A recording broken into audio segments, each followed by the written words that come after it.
Even the MCU could learn something from this movie. All those moments will be lost in time. Welcome back to the web's first must-see comic nerd culture show. Welcome to Comic Universe, guys. I'm your host, as always, C-Dubs, coming to you guys with a special review. Recently, I can't remember if I saw it on Amazon or I saw it on Netflix, but it's one of the two. And guys, I saw this movie called Phantom Boy, and it is a superhero film, a comic book-esque style film, if you will. It is an animated feature by Universal. It is directed by Jean-Luc Feliciano, who also has connections to another animated movie that's in high regards to a lot of people called A Cat in Paris. I've never seen that movie, but I have heard a lot about it. Everything I've ever heard about is actually really good.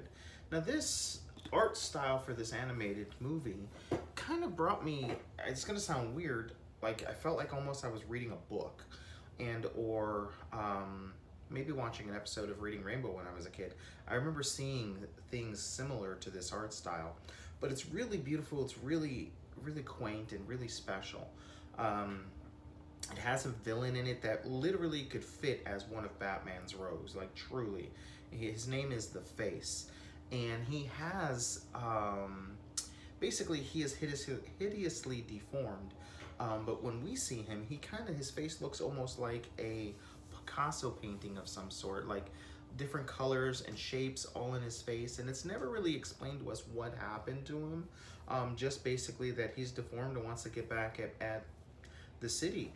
And he ends up taking over through computers. He ends up like setting in a virus that basically gives him control of all the power in the city, and he is just basically wreaking havoc on this town, or on the city I should say. And we are introduced to a cop who is your stereotypical like action star, if you will, like any of those bad boy films, or even like Lethal Weapon, where you get this one rogue guy that he's a really good cop, but he always seems to have more collateral damage than all the other cops, and he just costs the city a lot of money, and he costs his boss tons and tons of gray hairs, if you will.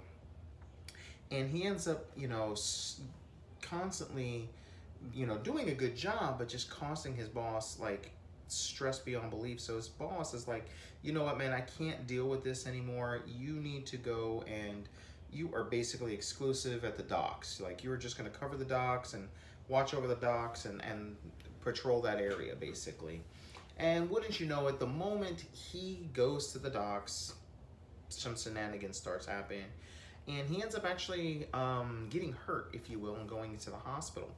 And once he gets into the hospital, we're also introduced to a little boy who, I believe he's suffering from cancer because he's undergoing some treatments, and he's going in for his last treatment, and he is losing his hair, so I'm pretty sure it's cancer. And you see he has this special relationship with his family. He's a really strong boy. He loves his sister. He loves reading stories to his sister, superhero stories, obviously, and she really gets into it. And his parents seem really proud of him and really sure that the cancer is going to be, after this last round of testings, he's going to be cancer free. But they stay strong for him while he's in the room. And it is at this point we learn that this young boy has this ability. Basically, it's like his astral plane, basically. His spirit kind of can leave his body, and he can kind of float around in the natural, normal world, if you will, view things and help other people. And while he's been in the hospital undergoing these treatments, he explains to his sister that he can kind of fly and leave his body and help people ever since he's gotten sick. So though he may be sick and dying from the cancer, he's kind of gotten a superpower out of it, and it's really unique, really different. And it's explained through some of his stories that while he's been in the hospital, he's been helping people find their way back to their bodies and helping people get better. Because as other people are sick or dying, they leave their body, and he's kind of acted almost like a guardian angel and just delivering them back to his, back to their actual bodies, so that they can live and go back home with their families and whatnot and get better. And it is at this point in time where the little boy ends up meeting the spirit of the police officer, and he helps him back to his body. And then the next day, the police officer happens to see him in the hospital, and he's like, man, you look so familiar. I had the weirdest dream. And he's like, you remember, you're the first one to ever remember. So basically, after he's helped all these people back into their bodies, none of them have remembered except for this cop. And this is when the power goes out here within the hospital, and he's just wreaking havoc. He's basically showing, like, he shows up in Times Square on all the billboards, and he's like, you guys gotta pay me $1 billion if you guys want the power to the city back. I run the city now. I'm the king. Bow to me. Yada yada yada. And the cop is obviously, he's like, I saw this guy at the docks. This is the guy that did this to me. So he calls his boss, and he tells his boss wants nothing to do. He's like, dude, stay out of it. You're just gonna mess this up, cost me my job. No, just stay in the hospital, get better, forget about it. And of course, the cop is such a good cop, he can't let this go. So basically, the kid kind of tells him, it's like, he's in a, the cop is actually in a wheelchair. So he really physically can't do much, but he has this girl that we're also introduced who came to visit him in the hospital. She's kind of like a reporter type, and he's kind of using her to try to stop the villain called the Face, if you will. And the boy explains that he can help. He wants to grow up to be a cop like him, and he has superpowers, and he basically shows him that he can astral plane out of his body, leave his body. And he proves it to him by telling him where this girl is when she's in the elevator, what she's doing, and he calls her on the phone and confirms that she's doing all these things, so he believes him. So basically the movie just goes on where the boy is going and interfering in all of the Face's plans, because he can actually see what the Face is doing while she's working in coherence with the actual police officer in the hospital.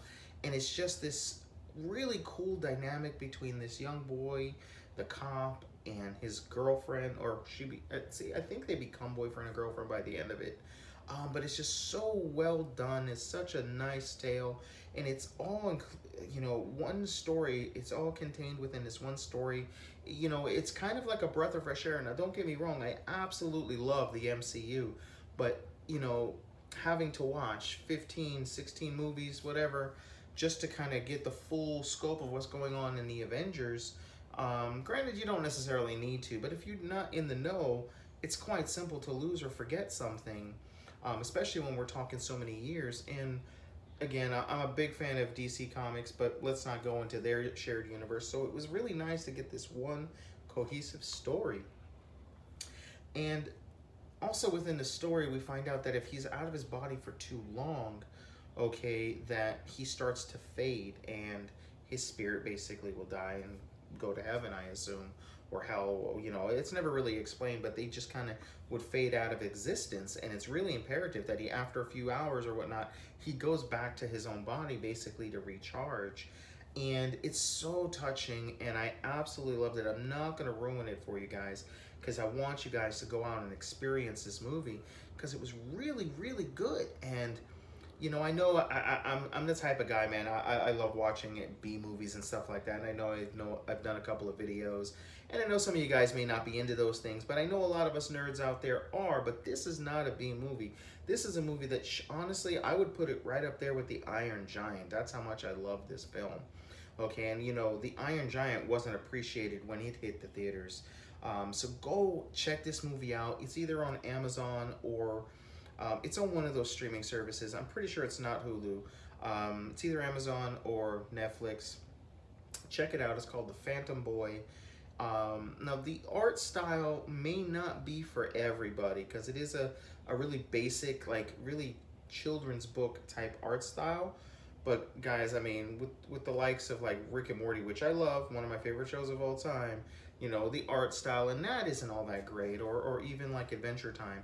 If we can watch those shows, this should be no problem. In my opinion, it's a lot smoother, but the villain is great. You could totally see him as a villain for Batman. The boy just wanting to inspire and want to be a good man and grow up to be a good cop. It's just absolutely great. I would give this a solid 5 out of 5. It's not like a blockbuster or anything like that. It's just a good story. I think the runtime may be about an hour, maybe an hour and change. But guys, check this out. You're doing yourself a disservice if you don't check it out. Guys, until next time, please don't forget to like, share, and subscribe on the video, guys. There'll be annotations at the top to some of our other movie reviews as well, so check those out, guys.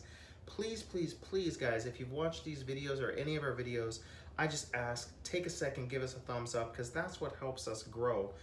More so than anything. That's going to help us show up more when people, you know, the analytics of YouTube trying, you know, when someone researches the Phantom Boy, you know, our video, the more likes we get, our video is going to be the video that they actually see, guys. So check it out. I'll show you guys the trailer as well here at the end of the video. And guys, until next time, we'll see you in the universe.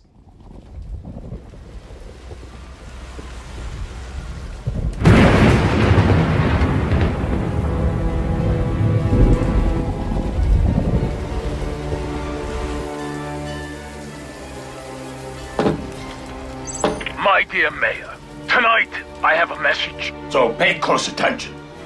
I am your new king. New York is my town. You belong to me. You have reason to be afraid.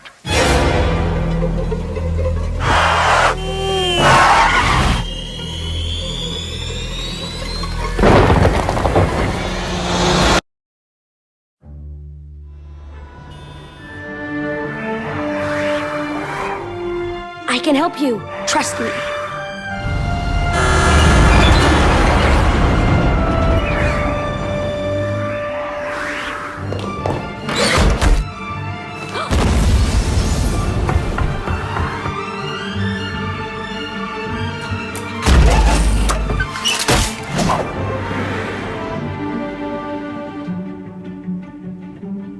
Something incredible happened to me.